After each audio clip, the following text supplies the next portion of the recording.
আসসালামু আলাইকুম। ১ম এ বলে নিচ্ছি আমাকে ভুল বুঝবেন না। আমি কোনো আওয়ামী লীগ দলের লোক না। বরং আজকে বাংলাদেশের যে দৃশ্য আমরা দেখতে পাচ্ছি সেখানে মনে হচ্ছে এই বাংলাদেশের ওই ধরনের মানুষদের জন্য হাসিনা সরকারের মতোই সরকার দরকার ছিল। কারণ তিনিই একমাত্র যোগ্য ছিলেন যে ন্যায় অন্যায় বাছবিচার করতেন না। তার প্রয়োজন অনুযায়ী তিনি আইন দ্বারা, তার শোষণ দ্বারা একদম দমিয়ে রাখতেন সবাইকে। কারণ এই শ্রেণীর মানুষেরা ভেজাল খেয়ে তারা আসলে ভালো কিছু তাদের পেটে আর হজম হচ্ছে না। তারা জুলুম, নির্যাতন এগুলোই তাদের জন্য ঠিক ছিল। আর যার কারণে এখন এই বর্তমান অন্তর্বর্তীকালীন সরকার যে ভদ্রভাবে এক করে সংস্করণ করে যাচ্ছে, এই বিষয়টা তাদের আর ভালো লাগছে না। এই বিষয়গুলো তাদের বদহজম হয়ে যাচ্ছে। আমরা এখন দেখতে পাচ্ছি যে এই বাংলাদেশ একটি আন্দোলনের দেশ হয়ে গিয়েছে। যেমন আমাদের দেশে ঋতু অনুযায়ী বিভিন্ন মৌসুম থাকে না? ধান কাটার মৌসুম, ফলের মৌসুম এরকম থাকে না? সেরকম এখন মনে হচ্ছে বাংলাদেশে আন্দোলনের মৌসুম চলছে। আর যা রীতিমতো একেবারে বিরক্তিকর একটি বিষয় আমাদের মতো সাধারণ মানুষের জন্য। দেখি কিছুদিন কি হলো ১৭ই অগাস্ট মেট্রো রেল চালু হবে, সেখানে আন্দোলন। ১০ থেকে ২০ তম গ্রেডের কর্মচারীরা শুরু করে দিল আন্দোলন। যার কারণে কি হলো ৩৭ দিন লেগে গেল। এরপরে গতকালকে যেটা দেখলাম আনসার বাহিনীর কর্মকাণ্ড। তাদের কর্মকাণ্ড দেখে আমার একটি প্রবাদ মনে পড়ে যাচ্ছে। বাংলাদেশে একটি প্রচলিত কথা আছে যে, বাঙালি দাঁড়াতে পারলে বসতে চায়, বসতে পারলে শুইতে চায়, শুইতে পারলে একেবারে থেকে যেতে চায়। গতকালকে রাতের আনসার বাহিনীর কর্মকাণ্ড অনেকটাই ওরকম। কারণ কি দেখেন, তারা যখন ১ম দাবি জানালো যে তাদের চাকরিকে জাতীয়করণ করতে হবে এবং তারা অনেক সুযোগ সুবিধা চায়, যেহেতু তারাও পুলিশের মতো ওইভাবেই সমান শ্রম দেয়, তাহলে তারা কেন অনেক অধিকার থেকে বঞ্চিত থাকবে? এই দাবিকে বাংলাদেশের মানুষ কিন্তু যৌক্তিক বলে মেনে নিয়েছিল। সেটা কিন্তু এই গভর্নমেন্ট আমলে নিয়ে পদক্ষেপও নিয়েছিল। কিন্তু তাতে তারা সন্তুষ্ট নয়। বরং তারা কালকে কি করলো? সেই সকাল থেকে সচিবালয় ঘেরাও করলো এবং শেষ পর্যন্ত আমরা দেখেছি যেটা সংঘর্ষে রূপ নিল। কি ছিল সেখানে তাদের কথা? তাদের দাবিগুলোর অন্যতম একটি দাবি ছিল যে রেস্ট প্রথা বাতিল। অর্থাৎ তাদের নির্দিষ্ট মেয়াদ চাকরি চলার পরে ৬ মাসের মতো তাদের কোনো চাকরি থাকে না। তখন তাদের মানবেতর জীবনযাপন করতে হয়। যা অবশ্যই দুঃখজনক ব্যাপার। সেখানে এই দাবিটি কিন্তু মেনেও নিল এই গভর্নমেন্ট যে হ্যাঁ, রেস্ট প্রথা বাতিল। এরপরে তাদের ফাইনাল দাবি ছিল আমাদের চাকরিকে জাতীয়করণ করতে হবে। সেই চাকরি জাতীয়করণের বিষয়টি তখন তারা আমলে নিয়ে বলল, ওকে একটি কমিটি গঠন করা হয়েছে। এরপরে এটার তো নির্দিষ্ট কিছু প্রসেস বা প্রসিডিউর রয়েছে। আমাদের কিছুটা সময় প্রয়োজন। কারণ এটা তো হঠাৎ করেই ওই দায়িত্বে থাকা কোনো সচিব বা মন্ত্রী বা অফিসার তারা চাইলে একটি প্রজ্ঞাপন জারি করে দিতে পারে না। এটা তো নির্দিষ্ট কিছু প্রসেসের মধ্য দিয়ে যেতে হয়। যার কারণে তাদের কাছে সময় চাইলো। কিন্তু না, তারা সে সময় দিতে রাজি না। তাদের শেষ দাবি ছিল গতকালকে রাতের মধ্যেই তাদের চাকরিকে জাতীয়করণ করতে হবে। এক রাতের মধ্যে চাকরি জাতীয়করণ করে দিবে। এটা কি কোনো আলাদিনের চেরাগ বা কোনো জাদুমন্ত্র? এটা তো একটা দেশ রে ভাই। রাষ্ট্রীয় কিছু নিয়ম তো রয়েছে। সেই নিয়মের তোয়াক্কা না করে তারা শেষ পর্যন্ত এমনভাবে সংঘর্ষ বাঁধিয়ে দিল। সমন্বয়কদের আটকে রাখলো, সচিবালয় অফিসারদের আটকে রাখলো। তারপরে সেখানে যখন সমন্বয়করা আবার ছাত্রদের জানালো বিষয়টি, তখন দলে যখন ছাত্র জনতা এসে হাজির হলো, মুখোমুখি সংঘর্ষ শুরু হলো। ৪০ জনের মতো আহত হলো। উল্লেখযোগ্য যে সমন্বয়ক হাসনাত আব্দুল্লাহ, তার অবস্থা কিন্তু গুরুতর। আমরা দেখেছি বিভিন্ন ভিডিও ফুটেজে। এবং ফাইনালি সেই আনসার বাহিনী কি হলো যে তারা তাদের পরাজয় বরণ করলো। কারণ কিছু পালালো আর কিছু সেনাবাহিনীর হাতে ধরা খেয়ে আব্বা আব্বা বলে ডাকলো, মাপ চাইলো। আলটিমেট রেজাল্ট কি হলো? যে গরম গরম খেতে চেয়ে মুখটা একেবারে পুড়ে দিল। এরপরে রাত না পোহাতেই দেখি আবার রিক্সাওয়ালাদের দাবি নিয়ে তারা রাজপথে শাহবাগ ঘেরাও করে ফেলেছে। কি প্যাডেলওয়ালা যে রিক্সা, অর্থাৎ পায়ে চালিত রিক্সাওয়ালারা, তাদের দাবি হচ্ছে ইঞ্জিন চালিত রিক্সাগুলো যেন মেইন রোডে না আসে, তাদের অনেক অসুবিধা হয়। আরো তাদের অনেক কি দাবি দাবা রয়েছে, সেগুলো নিয়ে নেমে পড়লো। এরপরে দুপুর না গড়াতেই দেখি আবার সেই ইঞ্জিন চালিত রিক্সাওয়ালা দলে পিঁপড়ার মতো শাহবাগের দিকে যাচ্ছে। না জানি এখন আবার সেখানে কোনো সংঘর্ষ হচ্ছে কিনা। আমি যে এই মুহূর্তে ভিডিওটা রেকর্ড করছি, এত আন্দোলন, এত দাবি, মানে এখন আমাদের বাংলাদেশ একটা আন্দোলনের দেশ হয়ে গিয়েছে, দাবি আদায়ের দেশ হয়ে গিয়েছে। এই জায়গাটিতে আমার জাস্ট দুটো প্রশ্ন। প্রথম প্রশ্ন হচ্ছে যে ভাই আপনারা যে এত এত আন্দোলন করছেন, এখন এত দাবি নিয়ে রাজপথে নেমে পড়ছেন, কিছু হলেই শাহবাগ ঘেরাও করছেন, আপনারা বিগত 15-16টি বছর কোথায় ছিলেন? আপনাদের দাবি এত আন্দোলন, এত 1 দফা, 5 দফা, 7 দফা, 10 দফা দাবি, আপনাদের এই দাবিগুলো তখন কোথায় ছিল? ঘরের কোনায় বালিশের নিচে কি চাপা দিয়ে রেখেছিলেন? তখন তো এরকম আন্দোলন দেখিনি। এই যে আন্দোলনকারীরা যখন হেফাজতের এতগুলো আলেমকে এক রাতে মেরে ফেললো, তখন কোথায় ছিলেন? যখন বিডিআর বিদ্রোহে এতগুলো সেনা অফিসারকে খুন করা হলো, তখন কোথায় ছিলেন? যখন এরকম বিভিন্ন আলেমদের ধরে ধরে কারাগারে বন্দি করেছিল, তখন কোথায় ছিলেন?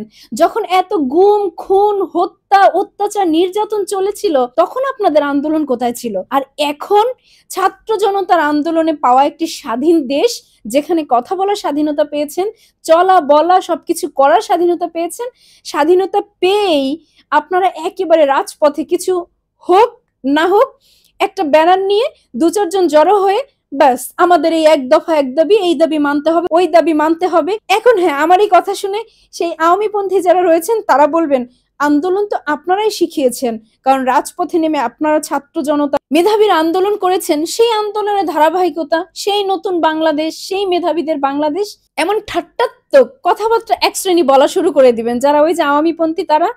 হ্যাঁ, তাদের জন্য বলছি, অবশ্যই সেই আন্দোলনকে আমরা অ্যাপ্রিসিয়েট করব, যেই আন্দোলন যৌক্তিক, যেই আন্দোলন আমাদের এরকম একজন জালিম সরকারের হাত থেকে মুক্তি দিয়েছে, সেই আন্দোলন আমরা চাই। যেই আন্দোলন মানুষের নাগরিক অধিকার বাস্তবায়ন করছে, সেই আন্দোলন আমরা চাই। যেই আন্দোলন মানুষের কথা বলার অধিকার, চলার বলার সমস্ত কিছুর অধিকার নিশ্চিত করতে যাচ্ছে, সেই আন্দোলন আমরা চাই। কিন্তু তাই বলে সময় অসময়ে এই যে আন্দোলনের নামে যে ধরনের অস্থিরতা তৈরি করা হচ্ছে, সেই আন্দোলনকে তো অন্তত বা আমার মতো সাধারণ জনগণ কখনোই সাপোর্ট করে না। দেখুন, এই যে আনসার বাহিনী বা অন্যান্য যে আন্দোলনকারীরা এখন আন্দোলন করছেন আপনাদের দাবি আদায়ের জন্য, আপনাদের ধৈর্য এত কম কেন? আপনারা এতটা স্বার্থপর কেন? একবার ভাবুন তো, আপনারা কোন সময় আন্দোলন করছেন? যেই সময়টিতে বাংলাদেশের টপ টু বটম প্রতিটি স্তরের মানুষ হিমশিম খেয়ে যাচ্ছে, এই ইন্ডিয়া থেকে পাঠানো বন্যার পানিতে আমাদের দেশ ভেসে যাচ্ছে, প্রাণগুলো ভেসে যাচ্ছে, তাদের রক্ষার্থে, তাদের সেবায় নিয়োজিত, তাদের জন্য মরিয়া হয়ে কাজ করছে ইচ অ্যান্ড এভরি পার্সন। সেখানে আপনারা এই কিছু কিছু দল হঠাৎ করে কোথা থেকে মাথা গজাচ্ছেন আর আন্দোলনে নেমে পড়ছেন, সচিবালয় ঘেরাও করছেন, রাজপথ বন্ধ করে দিচ্ছেন। আপনারা এত স্বার্থপর কেন? এত কৃতজ্ঞ কেন? আপনারা কি আর কিছুদিন ধৈর্য ধরতে পারলেন না? আমি ধরে নিলাম আপনাদের আন্দোলন যৌক্তিক, আপনাদের দাবি দাবা যৌক্তিক, কিন্তু সেই যৌক্তিক দাবিটাও তো ভাই বলার একটা সময় আছে না? আপনি কোনো মৃত বাড়িতে গিয়ে যদি আপনি নাচানাচি শুরু করে দেন, আপনাকে কি পাগল বলবে না মানুষ? অথবা পিটিয়ে বের করে দিবে? আপনি কোনো ওয়াজ মাহফিলে গিয়ে যদি গান বাজনা শুরু করে দেন, আপনাকে কি পাগল বলবে না? আপনি কোনো মদের আড্ডায় গিয়ে যদি আপনি কোরআন তেলাওয়াত শুরু করে দেন, আপনাকে কি পাগল বলবে না? তাহলে সেরকমই তো কর্মকাণ্ড আপনারা করছেন, যেখানে এই বন্যার্তদের নিয়ে দেশ পুরো হিমশিম খাচ্ছে, সেই সময় আপনারা আন্দোলনে নেমে এইভাবে দেশকে অস্থিতিশীল করার একটা চেষ্টা করছেন। আপনাদের কি মিনিমাম কৃতজ্ঞতা বোধ নেই? যেখানে এই কিছুদিন আগে এতগুলো প্রাণ হারালো এই দেশকে রক্ষা করার জন্য, সেখানে নিজেদের স্বার্থের কথা চিন্তা করে তারপর আপনারা এই সময়ে কেন রে ভাই? আর কটা দিন ধৈর্য ধরেন, আর একটু সময় নেন, দেখেন যে এই 16 দিনের সরকার যদি এত কিছু করতে পারে, তাহলে তারা আরো কিছুদিন থাকলে তারা আমাদের জন্য কি উপহার দেয়, তারা আমাদের নাগরিক অধিকার প্রতিষ্ঠা করে কিনা, আমাদের দাবি পূরণ করে কিনা। যদি না করে, তখন আপনারা রাজপথে আসেন। আর এসব দৃশ্য দেখলে আমার কাছে কি মনে হয় জানেন? যে কিছুদিন পরে ওই যে ঢাকা শহরে যত ভিক্ষুকরা রয়েছে না, এই কিছুদিন পরে ভিক্ষুকরাও এসে প্রধান উপদেষ্টার বাড়ি ঘেরাও করবে যে আমাদের এই দাবি এই দাবি এই দাবি পূরণ করতে হবে। আমার আরেকটি প্রশ্ন হচ্ছে, এই যে আপনারা এখন যারা আন্দোলন করছেন, আপনারা কি প্রধান উপদেষ্টার দেওয়া ভাষণগুলো শোনেননি? কানে কি অসুবিধা আছে শুনতে, নাকি শুনতে পান না, নাকি শুনেও শুনেন না? আরেকবার আপনাদের জন্য পড়ে শোনাচ্ছি, হ্যাঁ, যে প্রধান উপদেষ্টা আপনাদের জন্য কি বলেছে। যে আমাদের দায়িত্ব গ্রহণের পর থেকে প্রতিদিন সচিবালয়ে, আমার অফিসের আশেপাশে, শহরের বিভিন্ন স্থানে সমাবেশ করা হচ্ছে। গত 16 বছরের অনেক দুঃখ কষ্ট আপনাদের জমা আছে, সেটা আমরা বুঝি। আমাদের যদি কাজ করতে না দেন তাহলে এই দুঃখ ঘোচানোর সব পথ বন্ধ হয়ে থাকবে। আপনাদের কাছে অনুরোধ, আমাদের কাজ করতে দিন। আপনাদের যা চাওয়া তা লিখিতভাবে আমাদের দিয়ে যান। আমরা আপনাদের বিপক্ষের দল নই। এছাড়াও তিনি আরো বলেছেন, আপনাদের একটু ধৈর্য ধরতে হবে। এখনই সব দাবি পূরণ করার জন্য জোর করা, প্রতিষ্ঠানে ঢুকে ব্যক্তিবিশেষকে হুমকির মধ্যে ফেলা, মামলা গ্রহণের জন্য চাপ সৃষ্টি করা, বিচারের জন্য গ্রেপ্তারকৃত ব্যক্তিকে আদালতে হামলা করে আগেই এক ধরনের বিচার করে ফেলার যে প্রবণতা, তা থেকে বের হতে হবে। এই এত সুন্দর কথাগুলো কি আপনারা বোঝেন না? নাকি এই প্রতিটি লাইনের যে ভারত্ব, যে গভীরতা, যে অর্থ, সেগুলো ধারণ করার যোগ্যতা আপনাদের নাই? এ কারণে আবার বলতে বাধ্য হচ্ছি, আপনাদের মতো এই ধৈর্যহারা মানুষদের জন্য ওই স্বৈরশাসক হাসিনাই ঠিক ছিল, যে মুখটাকে এইভাবে চেপে ধরেছিল, চোখটাকে বন্ধ করে দিয়েছিল, কানটাকে বন্ধ করে দিয়েছিল, জিহ্বাটা টেনে ধরেছিল, কোনো কিছু বলতে পারেননি, করতে পারেননি, দেখতে পারেননি, শুনতে পারেননি।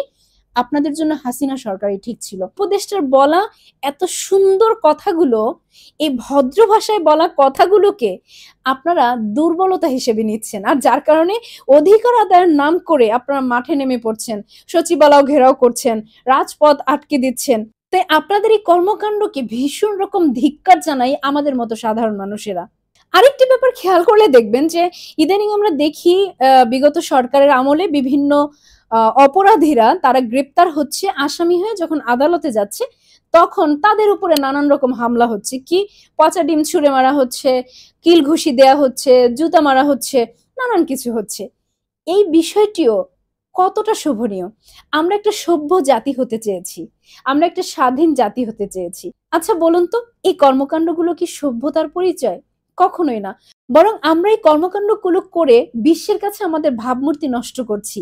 যেই ভাবমূর্তি অর্জন করেছিল আমাদের ছাত্র জনতা আন্দোলনের মধ্য দিয়ে স্বৈরশাসকের পতন ঘটিয়ে, যেখানে আজকে বাংলাদেশের ছাত্র জনতার আন্দোলনকে অনুসরণ করছে বহির্বিশ্বগুলো, যেখানে আমার দেশের পতাকা, আমাদের সেই ৭১-এর শত্রু দেশ পাকিস্তানে ওড়ানো হচ্ছে, আমাদের এই আন্দোলনের বড় স্লোগানগুলোকে সেই পাকিস্তানের আন্দোলনে বলছে, যেখানে ইন্ডিয়াতেও দেখেছি আমাদের আন্দোলনকে ফলো করেই তারা আন্দোলন করছে। আরো বহির্বিশ্বে আমরা অনেক সুনাম কুড়িয়েছি বিগত এই সময়টুকুর মধ্যে। সেখানে বর্তমানে যে কাজগুলো করা হচ্ছে সেটা করে বহির্বিশ্বের কাছে আমরা আবার প্রমাণ করছি আমরা একটা আন্দোলনের দেশ, আমরা এক দফা এক দাবির দেশ, আমরা অসভ্য একটা জাতি, এটাই প্রমাণ করার চেষ্টা করছি। আমার সন্দেহ হয় যে যারা এইভাবে আদালত প্রাঙ্গণে ওই আসামিদের আদালতে নেয়ার সময় এই ধরনের কর্মকাণ্ডগুলো করে থাকে, তারা আসলে উদ্দেশ্য প্রণোদিতভাবে করে কিনা, নয়তো এমনটা করার কথা না। এখন হ্যাঁ, অনেকে এখানে বলবেন হয়তো যে দেখুন অনেক দিনের জমানো ক্ষোভ, তারপরে হচ্ছে তারা এত এত অপরাধ করেছে, সুতরাং এটুকু তো তারা ডিজার্ভ করে।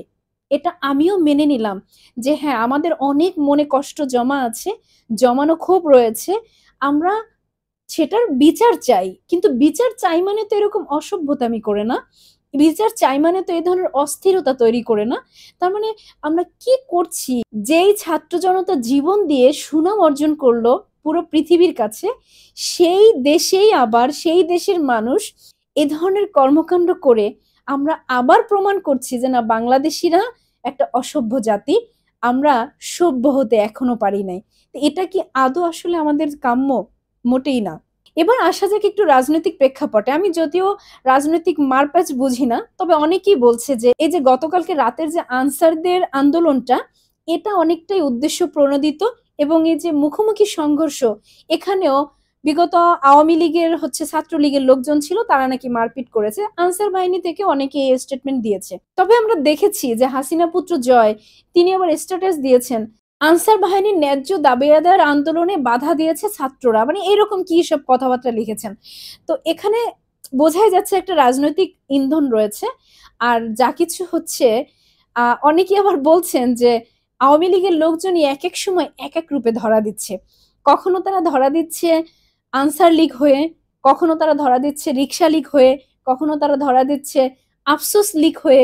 আফসোস লীগ মানে হচ্ছে সোশ্যাল প্ল্যাটফর্মে যারা এই বাংলাদেশের উন্নয়ন দেখে খুব জ্বালাপোড়া করে, তারা যারা নেগেটিভ মন্তব্য করেন, নিরুৎসাহিত করেন, আমার মতো যারা রয়েছেন, যারা আওয়াজ তুলে প্রতিবাদ করছেন, এদেরকে বকাঝকা করে এই নানানভাবে বিভিন্ন রূপে তারা ধরা দিচ্ছেন। এর সত্য মিথ্যা বলতে পারবে বিগত সরকার দলীয় লোক আর একমাত্র আল্লাহ তাআলা, আমি জানি না।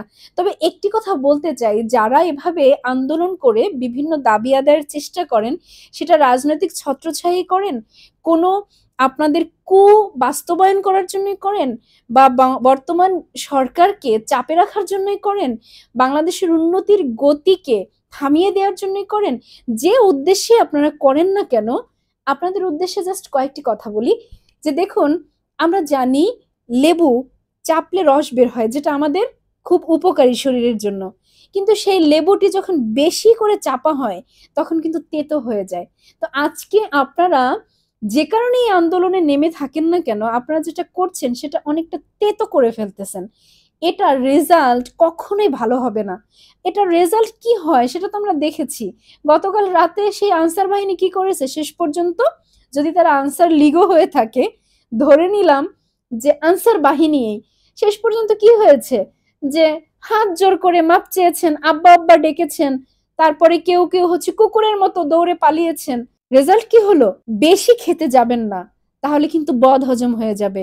গরম গরম খেতে চাইবেন না, তাহলে কিন্তু মুখ পুড়ে যাবে। একটু ধৈর্যশীল হন, তাহলেই দেখবেন ধৈর্যের ফল কতটা ভালো হয়। এরপরেও ভবিষ্যতে যারা আরো এই ধরনের চক্রান্ত করে রাজপথে আন্দোলনের নামে নামবেন, দাবি আদায়ের সাইনবোর্ড নিয়ে নেমে যাবেন, আপনাদের উদ্দেশ্যে আবার একটু স্মরণ করিয়ে দেই, যে ছাত্র জনতা বিগত 15-16 বছরের করা জালিম সরকার সেই স্বৈর শাসককে তার গদি থেকে নামাতে পেরেছে, ক্ষমতাচ্যুত করে দেশ থেকে তাড়াতে পেরেছে, সেই ছাত্র জনতা এখনো কিন্তু ঘুমিয়ে পড়েনি, তারা কিন্তু এখনো রাজপথে অবস্থান করছে। সুতরাং যেই স্বৈরশাসককে নামাতে মাত্র 16 দিন লেগেছিল, সেইখানে আপনারা এই হঠাৎ করে উই পোকার মতো পাখা গজিয়ে যে ওড়ার চেষ্টা করছেন, কারণ জানেন তো উই পোকার পাখা গজায় কখন? যখন সে মরতে চায়। অর্থাৎ পিপিলিকার পাখা গজায় মরিবার তরে, লাইনটি ভুলে যাবেন না। এই বর্তমান সরকারের ভদ্রতাকে যদি দুর্বলতা হিসেবে নিয়ে থাকেন, তাহলে বলবো কাদামাটি যখন শক্ত হয় তখন কিন্তু সেটি এমন শক্ত হয় যা ছুঁড়ে মেরে মানুষকে হত্যা করা যায়। সুতরাং এই ভদ্র সরকার যদি আবার কঠিন হয়ে যায়, তখন কিন্তু আপনাদের জন্যই মারাত্মক হুমকি হতে পারে। আমাদের প্রধান উপদেষ্টা তো বলেই দিয়েছে যে অবশ্যই আপনাদের যত দাবি আছে আপনারা লিখিতভাবে জানান, আমরা সেটা এক এক করে বাস্তবায়ন করব। তাহলে দাবি আদায়ের যে লিগাল ওয়ে, সেই ওয়েগুলো যেন আমরা ফলো করি। তারপরে যদি আমাদের উপরে কোনো জুলুম হয়, আমাদের নাগরিক অধিকার প্রতিষ্ঠান না পায়, আমরা আমাদের ন্যায্য অধিকার না পাই, তখন আবার আমরা সবাই মিলে রাজপথে নামবো। অসুবিধা তো নেই রে ভাই। তাহলে শুধু শুধু এত অস্থির হওয়ার কিছু নেই, একটু সময় দিতে হবে। দেখুন, এই গভর্নমেন্ট একজন মানুষ, সে কোনো ফেরেশতা বা আলাদিনের চেরাগ নিয়ে বসেনি মুহূর্তের মধ্যে একেবারে দেশের সবকিছু সুন্দর করে দিবে, এটা না।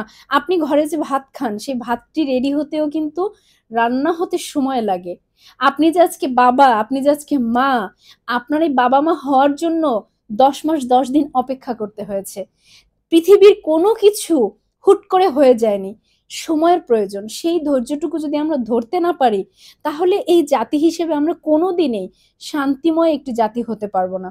আমরা শিক্ষা নিতে পারি কার কাছ থেকে? দেখুন, এই যে বিগত সরকারের সময়ে যত জুলুম নির্যাতন হয়েছে, সব থেকে বেশি জুলুম নির্যাতন হয়েছে জামাত শিবিরের উপরে। কারণ তাদের অপরাধ ছিল যে তারা কোরআন সুন্নাহ নিয়ে কাজ করেছে, সে কারণে তাদেরকে জঙ্গি বানানো হয়েছে।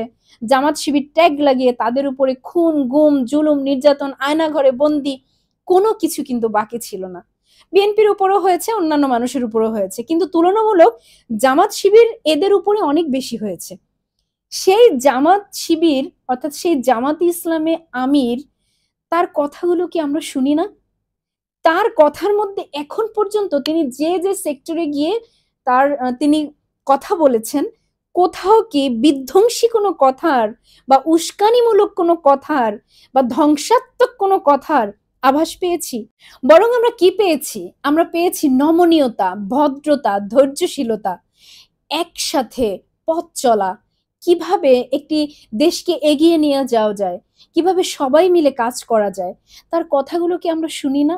যাই হোক, সবশেষ কথা হচ্ছে, আমরা আমাদের ন্যায্য দাবি অবশ্যই আমরা আদায়ের জন্য চেষ্টা করব, কিন্তু সেটা এরকম সাংঘর্ষিক উপায়ে নয়, এরকম অস্থিতিশীল উপায়ে নয়, সেটা লিগাল ওয়েতে। তো আল্লাহ আমাদের সবাইকে সে সহিহ বুঝ দান করুক। এই কামনায় আজকের মতো শেষ করছি। আল্লাহ হাফেজ। আসসালামু আলাইকুম।